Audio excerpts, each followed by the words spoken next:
All right, here we go. Ade and Gman, episode 15.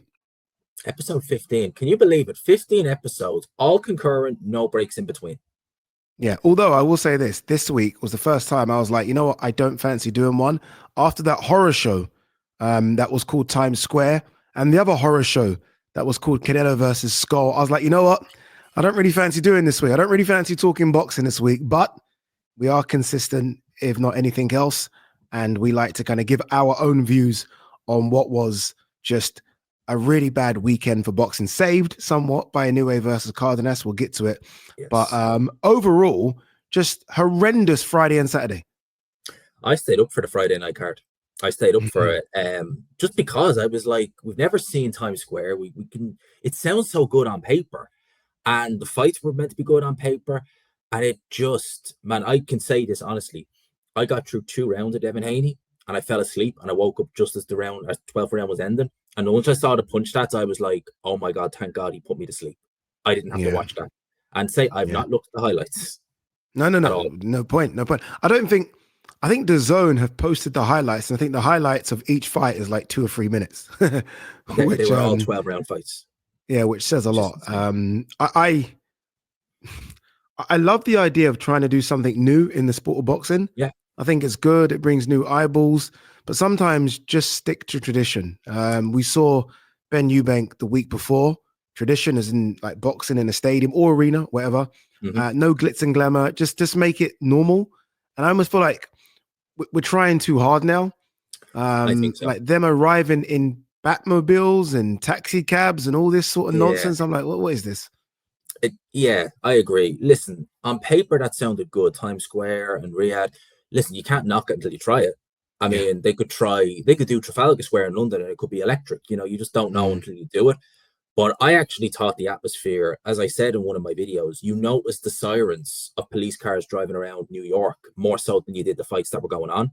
And I think that had they been in an arena, like imagine they were in MSG or Barclays, the crowd would have booed out of the building. And I think it would have actually spurred the fighters on to do a little bit more because they would have heard that and would have been like, all right, look, I can't have all these boos raining in. It was out in the open. You couldn't hear a thing other than the sirens. So they were like, right, fine, this is like a sparring session outdoors. And the same in Saudi, same with that. If they'd have been in America, the boos would have rained down and they would have got the finger out and said, all right, let's make a fight of this. Yeah, I'd actually say I don't think there would even be boos if it was in an arena because I think all the fighters would have fought. Honestly, I think the fighters would have fought. I do think that the fighters, like most athletes, you respond to a crowd. Like if you're a top level athlete, you're used to fighting in front of people that make noise. And those VVIPs were doing nothing, like literally nothing. They're just there watching, barely anyone making noise. You look around the ring and they're on their phones. They're just talking to each other. And if I'm a fighter, I respond to an atmosphere. Like I was lucky to be at the Barclays for Ryan versus Devon. And the atmosphere in the Barclays was ridiculous. And that kind of gives everyone a bit of an edge. I will say this. I did say this on my car diaries. Go and check it out. Episode 9's out. I said, go and watch, if you can, find it on YouTube, WWF Times Square. The WWF went to Times Square. Shawn Michaels was on the card. I thought it was going to look like that. Yeah, it literally was in the middle of Times Square, fans all around the ring. That's what I thought it would look like. When I saw what it was, I was like, I don't know if this has worked. I think that's what we all thought. I thought that as well, that it would just be, you've the paid fans there and those who are lucky enough, a bit like if you do like a public weigh-in, a bit like you've got the media there who are, that's their zone, they're allowed there. But then you've the fans in the background who just add to it. You know, I remember me and you, we saw Anthony Joshua weigh in Westfield in Shepherd's Bush. Yes. They did it like that, and it was an epic atmosphere. And I thought it'd be something like that. It wasn't. This was just, it reminded me of those shows in Monaco. You know, in the casino in Monaco where you have the really rich fans and you can hear a pin drop in there and it takes away from the fights.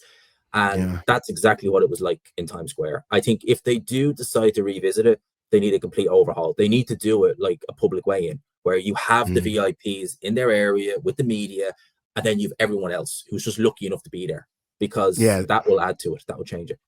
Yeah. All right, let's quickly run through the fights. And I mean very quickly, because I don't want to waste time on these fights, because again, a bit of a disgrace. Teo versus Arnold Barboza. I guess Teo was a bit of a shining light. He just proved way too good. I got it completely wrong. I thought Arnold Barboza was going to cause him problems. And in the end, it looked like there were levels Like Teo didn't look like he got out of second gear, and Barboza was just flat, like as flat as a pancake. And considering that Barboza had been screaming for this and had put in 2 good performances, Ramirez and Jack Catchell, to get to this, I'm so disappointed with Barboza. I am too. I thought he'd win. I expected more. We haven't seen the takeover for a while, but we've seen him on Saturday, or if we've seen him on Friday. And I just found it interesting. He mentioned Boots Ennis. Man, you're going to need to be the takeover ×2 to be able to match Boots Ennis, because he ain't going to be no Arnold Barboza. No way. Yeah, no, 100%. Like Teo looks small against Barboza. And Teo was just able to use his skill to evade. I mean, skill for skill, Boots is as skillful as Teo, but Boots is so much bigger and stronger.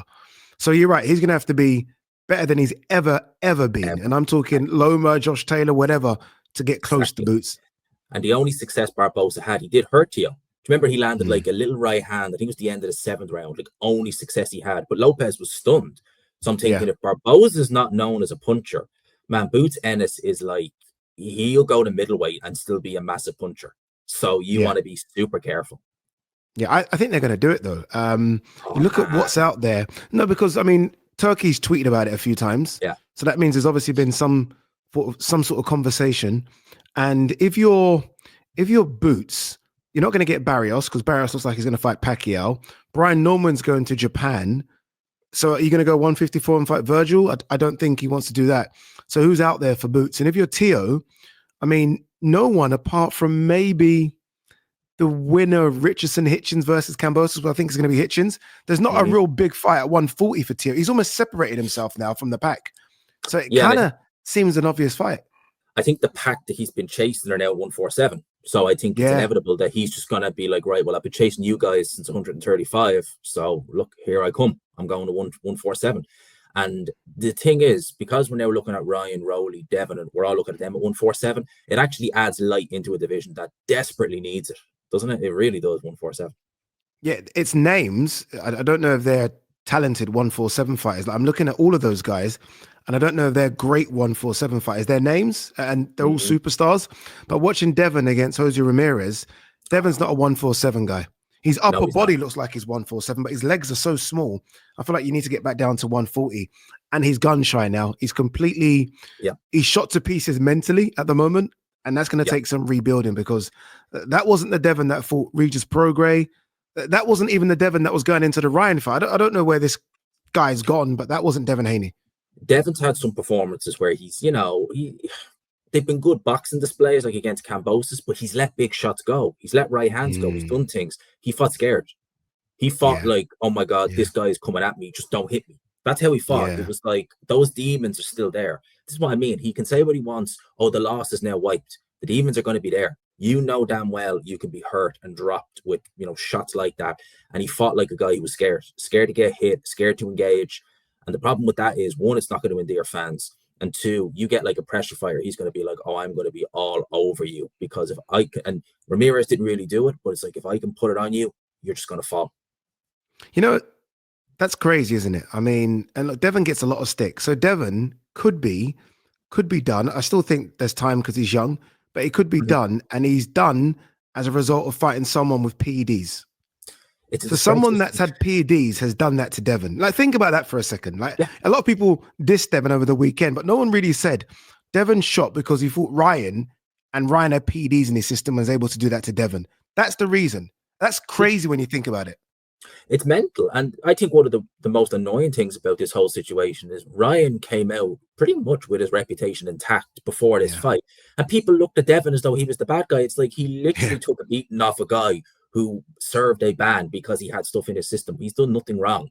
And now you look at him in the ring and it's like, right, he's undefeated, but he's gun shy. He is mentally shot to bits. Not physically, he still looks all right, but mentally, how do you fix that? You can't really fix that. It's not.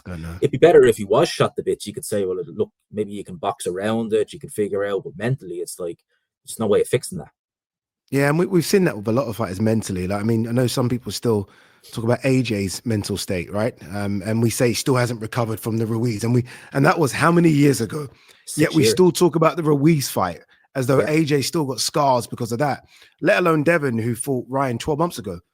And if AJ hasn't fixed it really in 6 years, then it shows you how hard it is to get over that type of beating and that type of mental breakdown. So look, good luck to Devin. I'm a big fan. And I think he's been great boxer. Hard done by. He's a great boxer. Get down to 140 though. You're not a 147 guy. And let's see what you can do. I think Ryan should get down to 140 as well. But this is a whole different case because you can understand why some people are like, oh, 1 second. Ryan definitely had PEDs in his system because look at Ryan without PEDs. That's a completely different body type. It's a completely different personality, completely different fighter. It's crazy. The personality change and the fighting style change was insane. You've got this guy who is larger than life. He's screaming everyone's name. He's fighting so entertaining. He's ferocious. And now you've got Mr. In bed by 6. And all I'm going to do is throw my jab. Yeah, literally. And now it's like, I'm just going to throw my jab and that's it. That's a great one, in bed by 6. Yeah. You know what's crazy about that? He got knocked down in the second round. Yeah. So, dude, you've got so many more rounds to kind of claw that back, and there was no urgency. Like, there was nothing. It wasn't like, okay, I'm down. I need to win this fight because I've got the Devon check right there, and it's going to happen. Opening Riyadh season in October. No urgency whatsoever. So mentally, it's crazy. We're talking about Devon mentally being shot. Ryan looks mentally shot. Yeah, like, both of these guys look completely shot to pieces already, which is crazy. Derek James, say whatever you want to say. He kept saying it to Ryan. He's like, you are losing this fight. Throw some shots. So his whole team knew. They were like, you are falling behind. And nothing seemed to inspire him. It was just like, okay, jab, nothing. You're like, mate, you are losing this fight. If that doesn't inspire you, if your coach shouting at you doesn't, I don't know what's going to do it. I don't know what's going to help you. Yeah, Ryan looks like a type of guy. And look, I hope I'm wrong because I think he has everything to be a superstar. He is a superstar already, but I'm talking about going to the next level, right? Good looking kid. He's just got everything. He looks like the type of guy that could say, oh, fuck it. I don't want to do it anymore. He kind of has that about him. I don't know what it is. There's something like, even in a loss, I almost want to see rage, like anger, like super disappointment. And he was like, I know they showed pictures of him crying in the ambulance, I think after, but I didn't see no emotion in the ring. But maybe he's just one of those guys, maybe so emotionally unstable that, I don't know, maybe there needs to be another timeout. I don't know. I think he should get in the ring again straight away against Rolly, but I don't know what they do with Ryan. I really don't. I mean, like, I look at someone like Rolly, and although he boxed well, I think he's still very limited. And bear in mind, look what we seen when Isaac Pitbull Cruz fought him. He just stuck it on him, and he beat the living crap out of Rolly. I mean, Ryan just gave him exactly what you don't want to do. He gave him all the time and space to just do his boxing, and that's all he needed. And even the knockdown, like, it was more for me balance, but the fact that you were just so easy to hit and let those shots go through, it's crazy. It's crazy how Ryan gets hit with the shot that Ryan throws. That's Ryan's shot, the left hook. That's Ryan's money shot, right? And that's the shot that gets him. Where was the left hook? We didn't seem to want to throw it. Didn't see it, didn't want to throw it. Like, again, scared to throw, which is crazy. And it really does remind me, like, I go gym quite a bit. And sometimes I take these pre-workouts that give me a bit of energy. And when I don't take the pre-workouts, I'm in the gym and I'm like, I can't be asked to do this. There's nothing there. I'm flat. I feel like I don't even want to be in the gym. And sometimes it reminds me of those people, like when you are on steroids and when you're not on some sort of performance-enhancing drug, mentally it kind of must play with you a little bit. Like, you must feel like Superman when you know, like, you are literally 110%. And when you're not, it must kind of feel a bit weird. Well, you think about it like this, it's like, I know I have an advantage over him because I've got something in me that is naughty, but I have it. No, I don't have it. Oh, crap. What's my advantage now? And it's got to F with your minds. And the way Ryan, like, he's obviously kind of denied it, but said at the same time, listen, he behaved like someone who was on something with his personality, with everything. And now he's just Mr. Mellow, as I said, Mr. In bed by 6. That kind of says it all. And I don't know. I think the best. I hope I'm wrong. I hope I'm wrong about Ryan because, again, I've met him a few times. I've sat down and interviewed him. He's fantastic. But ultimately, PDs were in your system last time out and you performed like a madman. And PDs weren't in your system this time out. And look, there's more to it. I know this is just a very simple base, but PDs weren't in your system this time. And you performed, honestly, like, as you say, I'm going to nick your line, Mr. In bed by 6. There was such a big difference. You contrast it again. I know this is old news, but contrast it to Conor Benn. You know, like everyone said, Conor Ben can't do anything because there's no more PEDs in his system. Look what that motherfucker did then. Look what Conor Ben did against Eubank. You know what I mean? He was ferocious for 12 rounds. And look at the difference between him and Ryan. It's crazy. Conor Ben fought like a fighter who was hungry, who was like, I just want to win. Ryan Garcia just fought like someone who was just like, I'm here. Here I am. The difference was just night and day. Yeah. What next for both then? Again, Devin versus Ryan was supposed to happen October, right? It was done. 2 semifinals, and unfortunately someone missed. But do they just do it? Do you do it, or do you do Ryan versus Rolly and Devin, maybe Devin Teo at 140? Like, what do you do? Like, how do you actually sell that Ryan versus Devin fight now after both those performances? Like, that's not, to me, that's not a sellable fight. What about kind of a backs against the wall, winner must, like loser leaves town, like type mentality fight between both of them? Dads hate each other. There's a sell there, no? Or no? I don't even think at this point. I think for them to be a sell, there'd need to be something would need to kick off before the fight's even announced. Like, we literally need to see those two going at it, not physically, but like just over social media or together in an altercation. We'd need to see them have the urgency to show us fans that, oh my God, they do want it. Because we saw two fighters who were on the collision course stink the place out and throw 200. They each threw just over 200 punches. They're 147 pounders in a 12-round fight. To put it in context, Joe Joyce and Filip Hrgovic in 10 rounds threw double that. And they're heavyweights.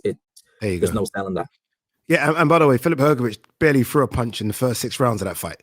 Exactly. Yeah. Do you know what I mean? It's honestly so bad. But look, we'll see what happens. No doubt, look, both are young, both are names, both are superstars. They've got a following. So they'll be out hopefully in the next 4 to 5 months, maybe a bit longer. But yeah, let's try and remove that Times Square card from our memory because it was a disgrace. All right, Saudi wasn't much better. Saudi Arabia headlined. In fact, it was worse. It was worse. Canelo versus Skull. Oh God. Let's just start with the main event. I do want to talk Bakoli, but let's just start with the main event. I'm sorry. I know everyone's going at Skull. I didn't know who Skull was prior to him getting a Canelo fight. I'll be brutally honest with you. So I'm going to attack Canelo here. You're the superstar. You're the pound for pounder. You're the all-time great. And afterwards, you're saying, I don't like fighting those guys because they run. Your team picked that guy. Yeah, that guy, you knew who that guy was. Like, you would have studied him. We would have studied him on tape. Stop making excuses, because I know what Beterbiev, Benavidez, Morale, I know what they would have done to that guy. They'd have taken his fucking head off. They would have gone through him. They would have been they would have been so offended that he's running. They would have been like, I am going to pin you down, motherfucker. Canelo was just like, no, I'm happy to plod around the ring. He looks slow. His feet are always slow, but his legs look gone. Yeah. They really did to me. Like, apparently he threw just shy of 200 punches in the fight. Yeah, and 74 landed. What? 74 punches landed, which is what, 6 a round? The average of 6 a round? That's including jabs, dude.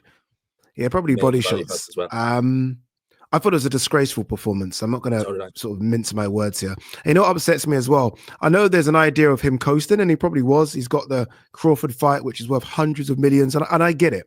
Yeah. But I was there, and I spoke to people that flew from Mexico to Saudi Arabia to support him. I don't even want to know what the cost implication of that flight is.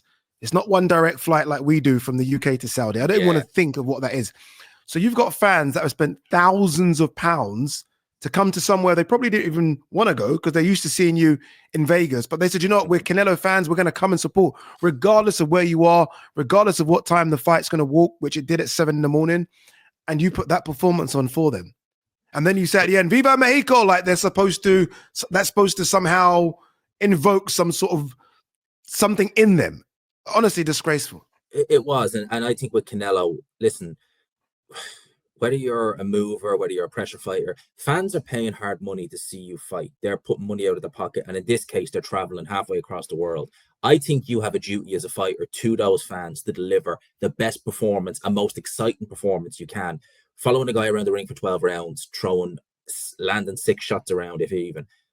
I think that's just a disgrace. I really do. I think Canelo let his fans down big time. Or look, again, when you've got this is the problem, I guess, of announcing a fight before a fight. I get it. Crawford's there. Look, Crawford ain't doing anything. So some will argue and say, well, one second, at least he's fighting. Crawford ain't doing shit. And they've got a point.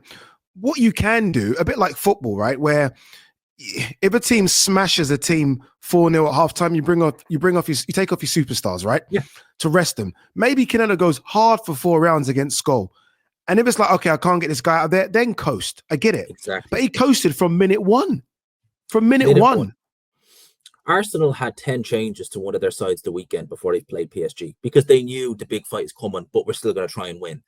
There's no shame in going 4 or 5 hard rounds, right? Can I do anything? Can I get this guy out? I'm going to chuck all these shots. Okay, I can't get rid of him. Look, he's running. All I need to do is just throw a couple of shots and win in these rounds. That's it. He could have done that. He didn't. I know he's the fight lined up. It's like an FA Cup tie. You're playing an FA Cup side, but then you have a Champions League final, so you're preparing for that, fair enough. Still try and win, still try and do something, give the fans something to remember, even if it's only for a couple of rounds. And you didn't do that. You literally just plodded around the ring, following this guy. Yeah, William Skull fought disgraceful, but Canelo, I mean, it takes 2 to tango, as the saying goes, doesn't it? Yeah. William Skull is not the pound for pounder. William Skull is not one of the all-time greats. Canelo's all these things. William Skull, I mean, you can never say never, but he won't be that guy. Yeah, for undisputed. That's what's even crazier about it. Penny for the faults of Turkey. As I was like, honestly, I was thinking about this because I don't even want to think of the financial outlay for Times Square and that Saudi card. Again, when you look at the stars on both cards, I can't even think of a number as to what that Times Square event would have cost. 100 million maybe. Oh yeah. And then the Saudi one where you've got Canelo on it, so another 60, 70 million. So let's just say 150 for both events. 150, and that's what they give you. You got 150 million, and that's what the fighters give you. Honestly, dude, it's say what you want to say about Turkey. York that's crazy. Straight to Saudi. So it wasn't he got on the jet. He got on a jet and went straight to Saudi, and I'm sure he was tired and probably thought, "Oh, what the hell is this?" Yeah, he's probably on that jet. Thinking, okay, at least we've got Canelo. Come on, he's going to entertain us because that's what Canelo does. You know, he's going to. And then at the end of that fight, he's probably thinking, okay, I don't want to do boxing anymore, but I've got Crawford ringside, so I've got to get Crawford in the ring. But I don't even want to do that. But I've got to get you in the ring, Crawford, because you're here. Bakoli, lucky, right? Lucky to win that one. Sorry, to draw against Ajagba. So he lost. He lost. He lost that fight. What's happened? Like, he just doesn't take it seriously, does he? He doesn't take it seriously. I was watching him against Anderson again, and that was a fighter who was fighting hungry, but not for food, for hungry to do something in boxing. That's not even a year ago. And now he's just like, well, I'm here, I'm happy, I don't care. That's it. It's a joke. And he's so much talent. That's the thing. I thought he'd go through Jagba if he was fully fit. He's clearly not fully fit. He's lucky it was a 10-rounder. Yeah, dude, it's you know me, obviously I'm team Bakoli, right? You know, I stick up for Bakoli quite a lot, and I find it difficult to even find an excuse for him. I think it's embarrassing that he weighed 300 pounds, and that's as soon as I saw that, I was like, okay, that's just embarrassing. You're not taking it serious. Like I said this in one of my videos. Say what you want about AJ, right? About his mentality, AJ's chinny, all those kind of things. AJ's always in the gym. Like, literally, go on AJ's Instagram right now. I can go on there right now. I guarantee you there's some gym sort of session being shown. He's always in the gym trying to stay fit. Why can't Bakoli, a professional athlete who's now making millions to fight, millions, what he would have dreamt about, and now he just thinks, you know, I don't need to train. I don't need to train. I remember the video I showed you about him with the sweatpants and all that. Yeah. Well, obviously that was a lie. Because he only lost 10 pounds from the fight against Parker. And that's 2 months straight back into camp. You'd think he'd be eating right, eating healthy, and 10 pounds will come off you. Listen, there are fighters who have to make weight who can actually do that without having to do any of the unnecessary methods. They're just like, oh, I'm 10 pounds overweight, over this weight. All right, it's off in a couple. You're a heavyweight, man. What the I don't know. I just disgraceful. He needs to be another. I reckon even the 270s is his best weight. Yeah. But how the hell does he even have the discipline to get to that? No, I don't think he does. I spoke to Billy Nelson. I was at the airport and me and Billy Nelson spoke for about an hour. I actually saw Bakoli at the airport as well, and I actually touched his belly. I was like, Bakoli, this has to go. He's like, I know. But I spoke to Billy Nelson for a long time, and Billy was upset as well because Billy was like, when he was in camp, we were shedding weight. And it's true, though. You could see it in the videos he was being put out. I think Billy left him for a week. They went to Saudi Arabia at different stages. Billy left him for a week, and he's obviously ate himself back up to 300 pounds in that week. Like, well, that's a big problem. That's mentally, that's a big problem. Then, if you can't, I don't know, but that's the problem for Billy Nelson. He's going to need to be literally 24/7 guidance, and I'm sure he doesn't even want to have to do that. But why is this the case, though? Because, again, I did a video the other day against Sergey Kuzmin, which was 4.5 years ago. He was 250. So how have you become this 300-pound guy? Like, how? Like, I'm a bit confused because it's not like he's not been active. He's actually been an active boxer, considering, like, most fighters are once every year, once every 14 months. This guy does fight twice a year. How's he put on 50 pounds and he can't shed it? Your guess is as good as mine. You're honestly, like, it's mental. He fought Sergey Kuzmin 250, and now we can't even get shy of 300 pounds. How? Obviously, I don't know. I suspect the hunger is just not there. You give Martin Bakoli the money. He's got a house in the Congo now. I'm sure he's probably just thinking, I like boxing for the fun of it, but I ain't doing the diet, and I ain't eating the chicken and rice or the fish and the rice. I want to eat the battered Mars bars. I want to eat the good stuff, and that's it. You can't have it both ways. Simple. Yeah, of all the meals, so chicken and rice, and then you battered Mars bars. I thought you might say, I don't know, a bit of fried chicken or a bit of kebab or something. Battered Mars bars. Then again, he does live in Scotland, and that is a thing. That is a thing. Yeah, that is a thing up there. They did tell me though. Yeah, does he really? Apparently he does. Yeah, I don't know how you could eat that. I've never tried one. Then clearly there's a problem there. Billy Nelson did say, like, there was a photo of him, Billy, in Turkey, and I think Billy said that there's something big potentially coming for them. Turkey has said something big, so I don't know what that could be. Hopefully it's a dietitian or nutritionist. Maybe it's that. Yeah, maybe it's that. The Biggest Loser Saudi Arabia edition. Maybe he needs to get on that. It's a shame though, because I do think he's a fantastic fighter, and I think we saw it in spots against the Jagba when he puts it together, like that round 4, and I think it was round 8 or 9 when he put it together. You're like, oh. But then he can't sustain it. Like, he did it in round 4, then he was shattered for 5, 6, and 7, like done. Yeah. And I'm like, God, you can't be that unfit, man. You really can't. But against Anderson, he was able to do it for the full 5 rounds, and Anderson had no answer, like literally no answer. He just couldn't keep this guy off him, throwing all these punches. And that's not even a year ago, and we don't have that guy anymore. Yeah, it's crazy, isn't it? Money, honestly, sometimes the hunger does go, and he's now making, and good luck to him, making millions. And I do wonder, again, it's a bit like the fighters on Times Square card. Where's the hunger if you're getting paid so much money already? Like, you fight for money. A lot of these guys don't really care about belts as much as we think they do. They fight because of money. And if you're already getting paid so much, then what's the want? These guys aren't going to be all-time greats. What's the want? No. And maybe the want's gone a little bit already. I think we need to look at people like AJ and Usyk and want their mentality. They're millionaires. Canelo to an extent as well. Yeah, of course. Multi-millionaires, but yet they still have a want. These kids are getting a couple of million now, and they're like, I'm happy. It's like, man, where throwback? We need a throwback to. We need to throw back those old guys. Yeah, maybe we do. No, in fact, we definitely do. You know what was crazy? Obviously, we saw CANELO-CRAWFORD get in the ring, and I think everyone was still so angry about the weekend's boxing that no one's spoken about Crawford and Canelo when face to face. Like, we saw them face to face, really, for the first time. I know there's this photo doing the rounds with them and Dana White, but in terms of us seeing them in the ring together, like, this is now official. And there was no there was no like talk of it online. Oh my God, it's gonna happen. Raiders Stadium, nothing. And maybe it's because we haven't seen Crawford for ages, and when we did, he didn't look great against Madrimov. No. And because we saw Canelo look awful against Skull. But this fight, I feel like, will be different. Level of excitement for this fight, 1 to 10, 10 being excited. I know they stunk the place out the weekend, or Canelo did. But when I saw him and Crawford in the ring, and I watched it the morning after, I literally had goosebumps. Just seeing, I was thinking, So level of excitement, 9. Same. 9. Same. I think this is going to be special. Like, I actually think Canelo, look, the legs have slowed down somewhat. The head movements slow down. Those things are going to happen. He's 34, 20-year career. But I feel like he's coasting a little bit because he knows the threat in front of him isn't there. There is no threat in front of him. He knows there's a threat in front of him.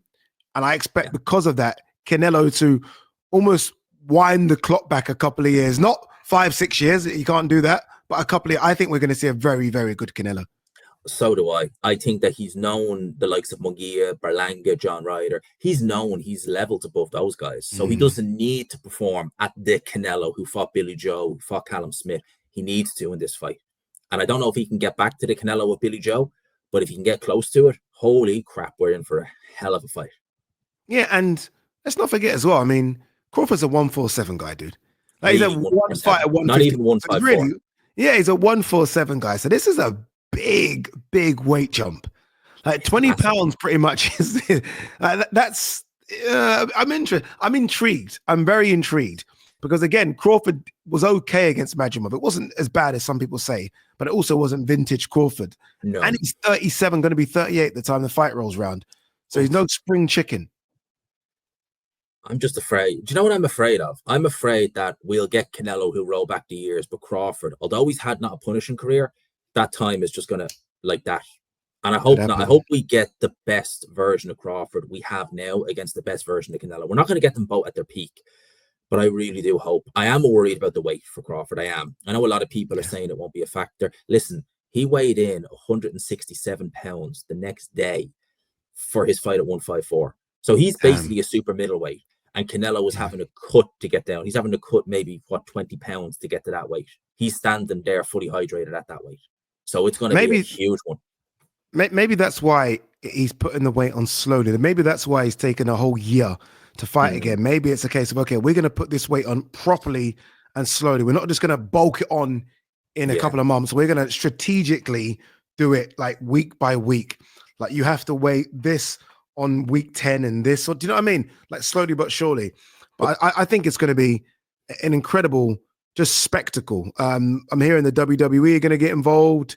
Obviously, this is TKO's first event. Dana White hosting everything. It's going to be weird. Like no real promoter there. Dana White taking the reins, but it's going to be incredible. It's going to have the full WrestleMania treatment as well, because the WrestleMania this year happened in that stadium. The one thing I will say, though, just about Crawford real quick, who is he very good mates with, who's used to fighting much bigger guys and putting weight on correctly? Alexander Usyk. So you best believe, I'm sure Usyk is giving him all the tips in the world how to do this correctly and get the best out of yourself. So maybe maybe you're right, maybe the weight won't be a big issue. But yeah, man, I think we're going to get, this is TKO's first show. So they are going to absolutely roll the red carpet out for this. This won't be any simple little fight. This will be a WrestleMania type fight for boxing. Yeah, and I think this will have an incredible undercard as well. Yes. So like TKO want to make a splash. I'm hearing this is going to be on Netflix. So and they're going to want to go just enormous. They want to say, okay, we've arrived. Yeah. Do you know what I mean? Like you thought this was good. Wait till you see this. So I think it's going to be one of Turkey's best undercards. And I mean, that's saying something because he's given us mad undercards.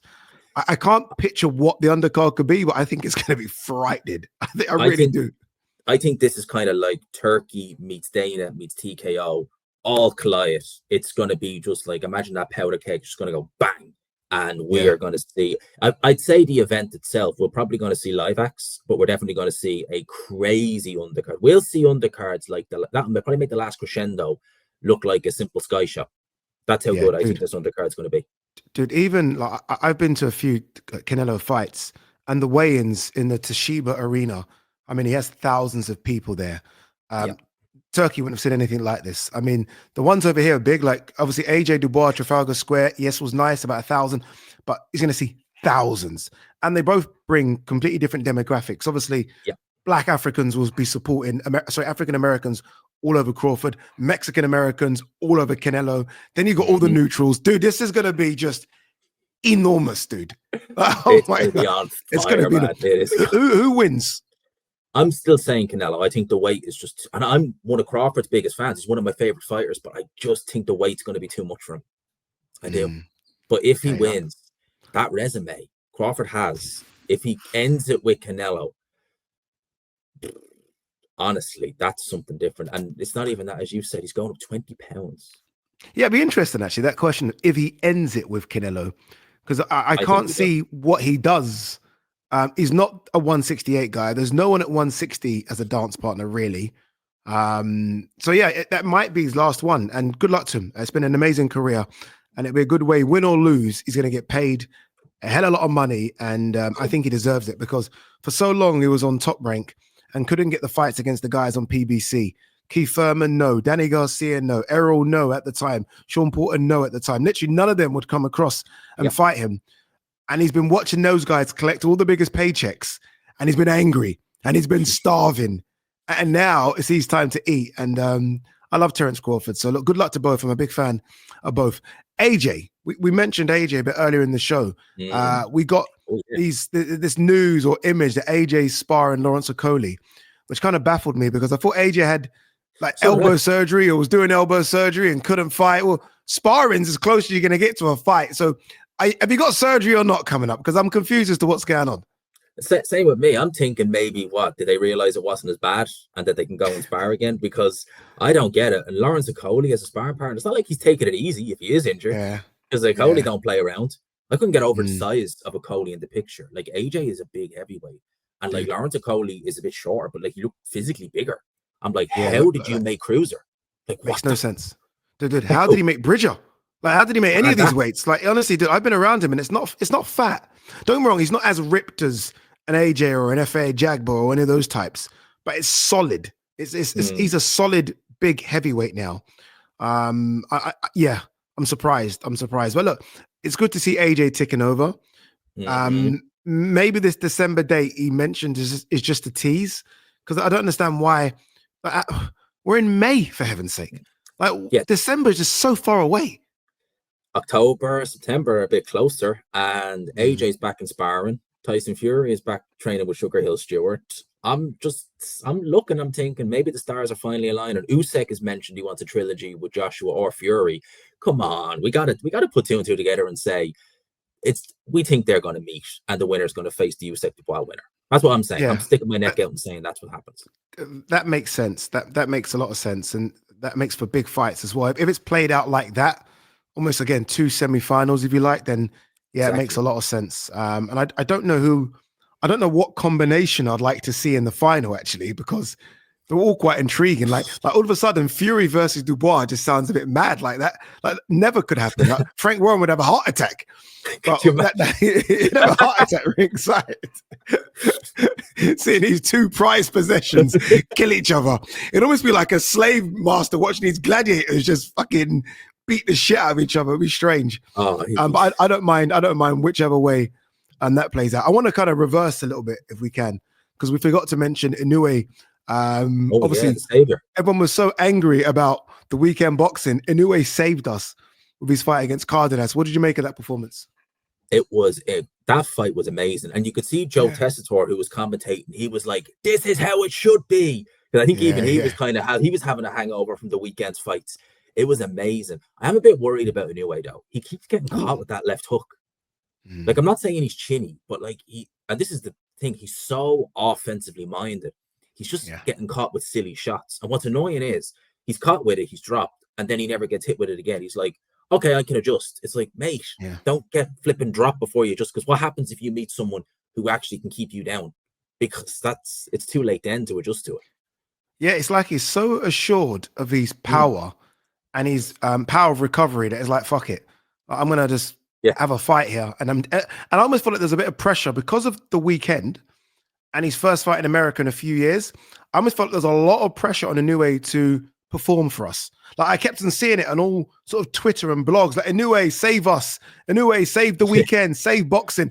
And I almost felt like it kind of got to him a little bit. Like, okay, I'm going to entertain. Like, hi, guys, I'm Inoue. I'm the pound for pound number 2. I'm whatever it is. I'm going to entertain. And he tried to entertain. And look, Cardenas clearly can fucking crack a little bit. He can box, Cardenas can fight, dude. He can fight, dude. Yeah. Man, it shows how many guys are out there that we don't know that can actually kick your ass. And we need someone like Inoue is the guy you're like, oh, you're being competitive with him. You must be good. There must be. How many are there out there that we're missing that are able to do that? But man, shout out to Cardenas, because even after the knockdown, he was still trying to kill Naoya Inoue in there. He hurt him to the body as well.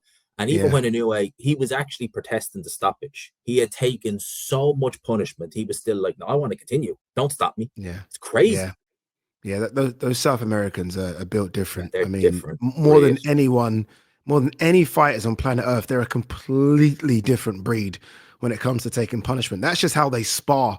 They spar to kill. Oh, yeah. So when it's a real fight, they're like, oh, I'm used to this, because that's how we get down in sparring. There's been a lot of talk from Inoue more than anyone about, okay, super bantamweight might be it. There's a lot of talk about featherweight and even super feather, maybe even lightweight. But I do think The only thing that beats Inoue is size and That's it. people that can take his shots and can crack. And that only happens at the higher weight classes. So if I'm Inoue and fun fights can be made at super bantamweight, Akhmadaliev next is a fun fight. Maybe I stick at that weight class.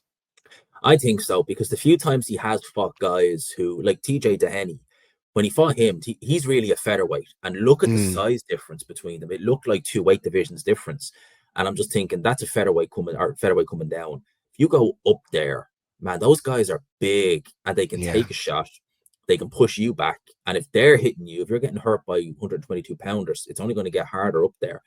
I think 126, he should try it. I think he'll do well there, but I think that's the limit. If he goes to 130, I'm sorry, but you're done. That's not going to work.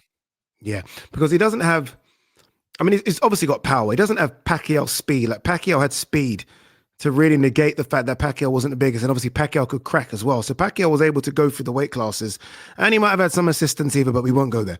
Inoue isn't as fast as Pacquiao and can't hit as hard as Pacquiao. Pacquiao could crack.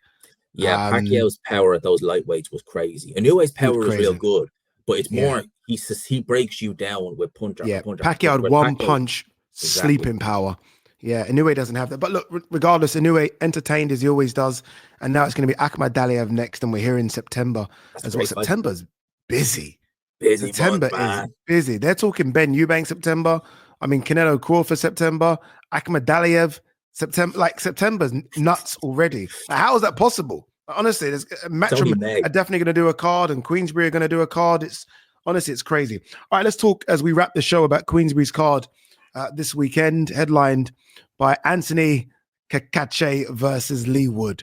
Woo! They should call this card Not for the Faint-Hearted, because I think we are going to have an absolute war on Saturday night. Dude. They are going to have an absolute war on Saturday. I can't wait for this, man. It's reminded me of Conlan Wood. And that fight, I didn't expect it to be as good. This fight, I'm expecting it. And both these guys don't take a backward step. We've seen Anthony Kakache. He just wants to kill you. And Leigh Wood is a flipping huge puncher. I can't wait for it. I'm just a bit worried that we won't get the best Leigh Wood. He's been out of the ring so long. But, oh, man, if we get the Leigh Wood who turned up maybe against Lara, I think he wins. But I don't know if we have that. I don't know if we have look, I mean, he's been out of the ring 19 months by the time they ring walk on Saturday. His last fight, October 2023 against Josh Warrington. So there's a few issues for me here with Leigh.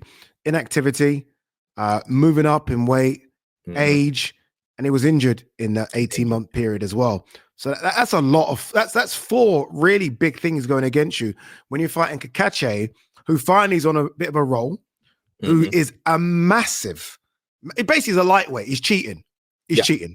He shouldn't be a super featherweight. He's a massive guy, and we've seen it with Joe Cordina. That guy has got fucking bricks in his hands. Joe Cordina just couldn't handle the power. Josh Warrington just didn't want to know, and he looked tiny in comparison. Leigh Wood's got it all to do, and I think right now, I think Kakache is older, but he's less miles on the clock. I think they're both 36. 36, they'd be about that. But either way, Kakache has less miles on the clock, and I think it's just going to show on Saturday night. But best believe, listen, Leigh Wood got dropped in the first round against Mike Conlan, nearly knocked out cold, and he came back and knocked him out cold through the ring. So listen, I'm not going to say anything until the bell rings on Saturday night at the end of the fight, and then I'll be like, all right, that's what happened, because anything can happen with these guys in Nottingham, Belfast. And he said, and he said to Ariel, he was on Ariel's show the other day, I think on Monday, or maybe Monday or Tuesday, and he said to Ariel that he sold, I think, 4,500 tickets on his own, like just him. And I'm like, well, those Nottingham fans are gonna give him, like, when it does get tough, and it will. Those Nottingham fans give him an extra 10-15%. So I mean, as much as I feel like Kakache will win, Leigh could knock him out. Leigh could knock him out cold. Like, he's got this power from crazy. And I don't think Kakache's fought a puncher like that. So we don't know how he's going to react. No way. But can he take it? Yeah, exactly. You're right giving it, son. But can you take it? Then we'll truly find out how good Kakache is. But honestly, this is of Frank's like resume of fights that were coming up. So obviously, we had the heavy impact one. We got Echo Usman, Josh Taylor in a couple of weeks. This was the one for me. I was like, the atmosphere for this is going to be crazy. It is literally, as you've said earlier, it's going to be like 2 people going into the Coliseum, and the fans are just going to be just cheering for blood. because they're going to be expecting it. Like, I cannot envision a bad fight. Like, it'll be the antithesis of what happened last weekend. This fight is just going to be one you're just watching it like, what the hell? Yeah. How Has much Kakache got fans that travel? Oh yeah, man. The Belfast fans. I mean, you've done shows that you know what they're like. They will travel, especially somewhere like Nottingham. So you know what those Belfast fans are like, man. You've been there, you've seen it. They don't play around either. There might be more fights outside the venue than in the venue. This is going to be nuts. This is going to be crazy. No, it's going to be fun. Forward to it. It's going to be an epic show. Who are you picking? Who are you going for? I just got to go with Kakache, just because if Leigh would have been active, if he hadn't been injured, I'd be picking him. But Kakache, it's the inactivity and all that's too much. It's too much for me anyway. Yeah. Okay. All right. There you go, guys. Episode 15 in the books. Guys, quick question. If you guys have watched it all the way until the end, which I think a lot of you do you still want to see these on a Friday? Let us know. Because obviously now that we do these over Zoom, we will get back to doing it in my flat. But now we could do these on a Wednesday or a Tuesday. So we're not old with the news after the fights. We could maybe even consider doing a couple of weeks. Let us know what you want, and we'll do it, because obviously you guys are the most important. A lot of people have said, obviously by the time it comes out, we've kind of covered old fight news, but we still want to kind of cover it. So if we kind of do it midweek, like a little midweek slot, a Tuesday, Wednesday, the news won't be as old and we can still preview what's coming up on the weekend. So let us know what you want and we'll do it. Yeah, we're always open to any suggestions, and if we do it earlier, happy days. If we could even do like maybe split it, like do the fights on the Monday, Tuesday, and then the news on the Thursday, I think it could be a happy medium. There you go. There you go. Indeed. All right, G-Man, appreciate it, brother. Thank you very much. Episode 15 in the books.